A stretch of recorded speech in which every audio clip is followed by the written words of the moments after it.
इतिहासपुराणाभ्यां वेदं समुपब्रह्मयेत् बिभेद्यल्पश्रुताद् वेदः मामयं प्रतरिष्यति. The Vedas should be analyzed and understood with the help of Itihasa and Purana. It is said that the Vedas get frightened when someone tries to interpret them without consulting the Itihasas and Puranas. The Vedas are so vast and are beyond the capabilities of ordinary mortals. Hence, we seek the help of Itihasas and Puranas in interpreting the true purport of the Vedas. The Itihasas and Puranas are summaries of Vedic knowledge and were recorded by illustrious rishis like Valmiki and Vedavyasa. In Sanatana Dharma, the two Itihasas, Ramayana and the Mahabharata, are like two eyes pointing to the path of Dharma. What is Itihasa? Iti-ha-asa. It happened thus. The ha in the middle means without doubt, truly. So, Itihasa means a true event, also a contemporary account. Valmiki recorded the Ramayana during the lifetime of Rama. Vyasa, author of Mahabharata, lived during the time of Pandavas and Kauravas and was witness to many of the events narrated by him in his epic. Itihasas were not composed. They were revealed and were faithfully recorded for posterity. We must know that Itihasa Puranas are part of our exalted Vidyasthanas, integrated body of knowledge required for a successful life and living. Ramayana and Mahabharata are texts on our ancient history.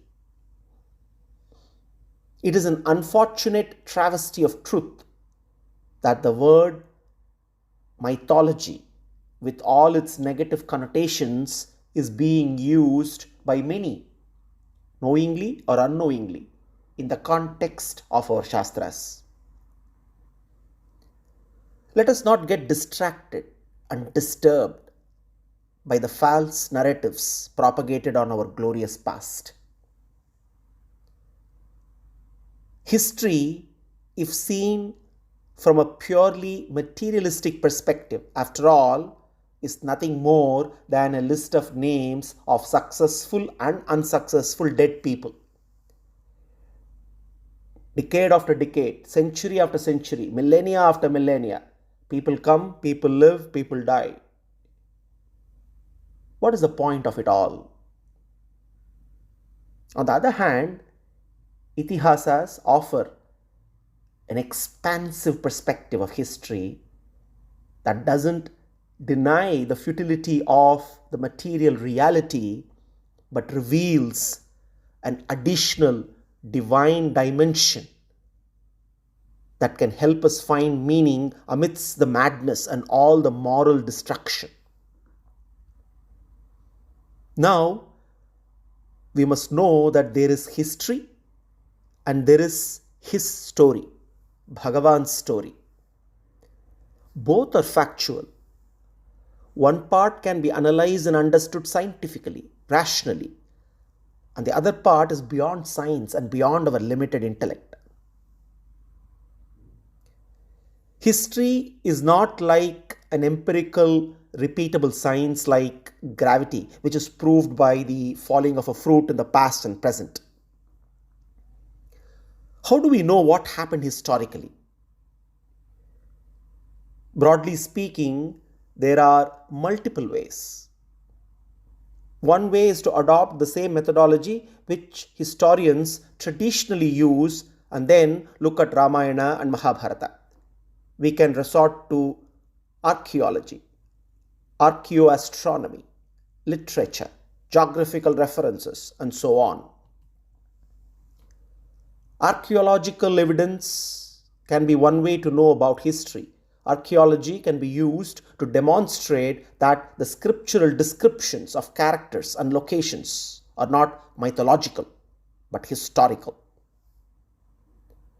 Second way, which is more sophisticated, is called archaeoastronomy, which is the science of using the knowledge of mathematics and astronomy to know how the planetary bodies, the celestial bodies, move.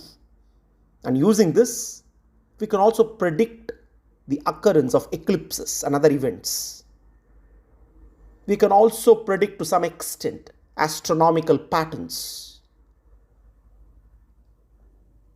Using astronomy, itihasas have been proven to be factual.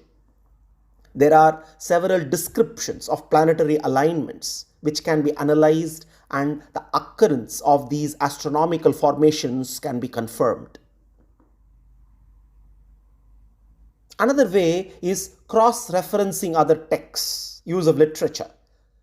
A wide variety of literature, Vedic and non-Vedic, over thousands of years, consistently cover the principal characters, the core events, geographical descriptions, etc. Thus, indirectly yet strongly demonstrating the historicity of Ramayana and Mahabharata. Yes, in our Itihasas and Puranas, we do come across supernatural things. For example, Pushpaka Vimana, various kinds of missiles, objects of advanced technology, very advanced even by today's standards. We must understand them as endowments or gifts of power that come from some higher sources, devatas. They are not mere manipulations of material mechanisms. We need to understand that such objects were not products of pure material power. They were products of spiritual powers, the potency of divine mantras. However, those divine objects were not a norm even in those days, and no one possibly recorded the formulae for them. It is also a fact that retaining knowledge in memory was the norm in ancient times rather than keeping a written record of it. We need to recognize the fact that the rishis of the ancient times and our ancestors in general in the earlier yugas were more advanced, more so in terms of spiritual powers. They were endowed with yogic powers that empowered them to interact with cosmic forces, various devatas, divine higher beings, and leverage their spiritual powers. These capabilities have deteriorated over the yugas. This is a fact we must be aware of. Even when it comes to some aspects of technology, we are beginning to discover superiority of our ancient civilization. The magical, marvelous, monumental temple structures across several parts of India that have survived over 1,000+ years are a testimony to this. No cranes, no modern equipment, no engineering technology of today, but how they built extraordinary structures with 100% accuracy, without computers, cranes, or robots. That too 1,000 years back, without the Western technology which invented rockets and robots. There are several ancient monuments which survive the ravage of time. Clearly, the mystery of these marvels are yet to be unraveled. So, proof does exist that advanced civilizations did exist in the past, in the glorious land of Bharata. As regards the way our ancient history was recorded, we need to understand that bulk of our history was faithfully and sincerely handed over, generation after generation, for thousands of years through Shabda. I would like to call this mind transfer. And it is only natural that due to the time frames we are looking at, some facts have gone missing. some inconsistencies have inadvertently or for other reasons seeped in. Several unknowns and unverifiable data remain to be addressed and understood. Today, we do not have the means, capabilities, resources to establish the precision of various events. But we must understand that the account of events that happened in the past is recounted in our scriptures more for their spiritual significance. We must approach scripture as history described for spiritual elevation, not material precision. Material precision is an unwarranted distraction. Stress should be on the significance. The main purpose of our ancient history was instruction. It was not just to narrate a series of events. The stress was not on precision. Of course, the events described are precise. But we do not need to analyze this facet, as this analysis, for that matter of any history, does not serve any meaningful purpose. The primary object of our scriptures is spiritual knowledge. They may contain material knowledge, but that's not the main purpose. Our Itihasa Puranas are not mythology. However, we don't need to fight the false narrative on our ancient history based on the terms set by atheists and pseudo-Indologists.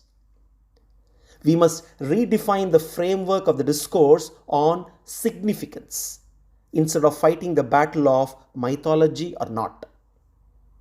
Sacred significance is far more important than factual precision. When a nuclear physics book is studied, the purpose is not to find the grammar mistakes. Then the purpose of learning is lost. If we study Krishna's Leelas to prove the facts and focus on literal explanation of the events, then we will be distracted from the devotional essence. Once we realize Krishna as an avatara, then it is not difficult to accept the superhuman deeds. Atimanusha Cheshtita. We go beyond acceptance of these past Leelas. We start to recognize his miracles in our daily lives. When the fundamental principles, realization of the true nature of Bhagavan is clear, then it becomes easy to know the facts underlying the supernatural acts of Krishna. Avajananti mam moda manushim tanumashritam parambhava majanantaha mamabhuta maheshwaram, declares Krishna in the Gita. Krishna says, when I descend in my personal form, deluded people are unable to recognize me. They do not know the divinity of my personality as the Lord, Supreme Lord of all beings. We should also consider what history can prove and what it cannot prove. What history can prove is maybe the existence of some people or things. When the Parabrahman, the Paramatma, Sriman Narayana, descends in this world, sometimes he performs some miracles. And when such miracles are performed, those cannot and need not be historically proved. For example, if someone asks, can you prove that Krishna lifted the Govardhana? There is no historical way to respond because these are supernatural acts. While our focus is always on the significance of Krishna's Leelas, we also don't accept them as fantasy. They are real, extraordinary, but true. Miracles, especially those performed by Bhagavan, are not against science. They are above and beyond science. The Bhagavad Gita teaches us that working under the supervision of Bhagavan Sri Krishna, material nature creates and changes things in an orderly manner. मयाध्यक्षेण प्रकृतिः सूयते सचराचरं हेतुनानेन कौन्तेय जगत् विपरिवर्तते. This orderly manner that characterizes the created universe is uncovered by science through its discovery of the laws of nature and their practical application in the form of technology. Science studies matter and its working according to laws. This working is a valid and valuable truth to know. At the same time, it is important to know that there are higher realities beyond the laws of nature, and the highest such reality is Bhagavan. For example, by Krishna's will, the law of gravity governs the normal interactions of matter, and by his will, the law can go into temporary abeyance when he intervenes for performing his glorious leelas. As Krishna is above science, his actions don't falsify or contradict science. They only point us to the forces that exist above the investigative focus of science. In fact, the claim that there is nothing beyond the reach of science is not actually a scientific claim. Yes, any act that transcends the natural order is extraordinary, no doubt. It requires an explanation. But then, even the natural order of this universe requires an explanation. The inherent order we see in nature may be ordinary in terms of familiarity, but we will realize how extraordinary it is once we start trying to question, find answers, and explain this phenomenon that is taken for granted. Every time I throw a ball upwards, it goes up and falls. This falling is ordinary in that it happens regularly. But what makes it fall in a fundamental sense remains mysterious. We can say that the fall is due to gravity. But gravity, quote unquote, gravity is only a jargon for this kind of precise order that we see. It is an answer to the questions what and how, not explanation of why, not an explanation of the origin of this orderly behavior. Can't we attribute gravity to the curvature of space-time? Yes, we can, but then the source of space-time needs to be explained. Thus, we see the need of resorting to one concept to explain another concept. But we still fall short of an ultimate explanation. Taking the questioning spirit to the most fundamental level, we will have to conclude that ultimately, for any effect in this material world that features perfect order of mathematical precision, a transcendental intelligence as the first cause is needed. This first and foremost cause, the cause of all causes, is none other than Bhagavan Sri Krishna. By his inconceivable potency, he arranges for the orderly functioning of nature, and occasionally, for serving some special purpose, he temporarily interrupts that order. When we thus seek the fundamental cause of things, we see that both the natural order that governs the operation of this universe and its suspension are both miraculous. Both point to an explanation beyond nature, and both enhance our appreciation of the transcendental divine. That is why Avatara Rahasya Jnana is liberating in nature. In the Gita, Krishna declares, Janma karma cha me divyam evam yo vetti tatpataha tyaktva deham punarjanma naiti mameti sorjuna. One who knows the transcendental nature of Krishna's appearance and activities does not, upon leaving the body, take birth again in this material world, but attains the eternal abode of Sri Vaikuntha.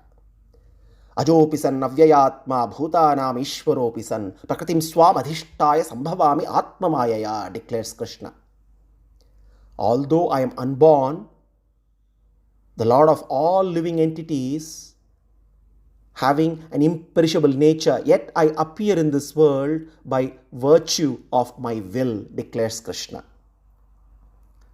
Without forsaking any of his supremely divine qualities, Paramatma, Narayana, takes avatars based on his divine will, by virtue of his divine power, the power to manifest in a form of his choice, a form which is blemishless, full of bliss, eternally endowed with infinite auspicious qualities.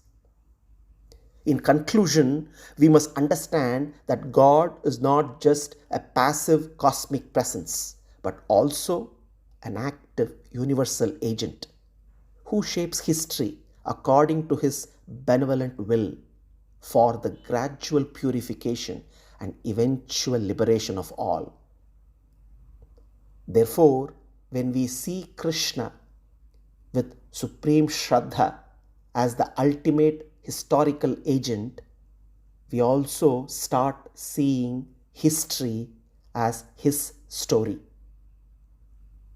Sarvam Sri Krishnarpanamastu.